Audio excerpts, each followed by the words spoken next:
Bear with me on this one. Fairy tales are interesting because they're stories that have stood the test of time. Neil Gaiman as a writer is interesting because he speaks the language of fairy tales fluently. His novel Stardust was interesting because it took that language and played it out over the story the length of a novel. So how interesting would it be to then adapt that into a film? I was very curious about that, even though the trailer looked rather ropey. And the answer is in fact really rather good, but with a few moments of embarrassing weakness.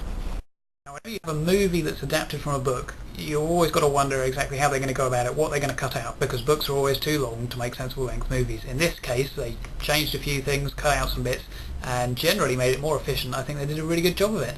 Apart from the beginning, where some things are a little bit creaky and they missed out my favourite part, the ending is changed, but I think for the better, really satisfying, bringing 5 different plot threads together. That's always impressive. The actual epilogue right at the end, not quite as good as the book, but now I'm trying to work out if I'd like to rewatch Stardust or if I can really recommend it to other people. And originally I was quite sceptical about that because of the weak parts I've already mentioned.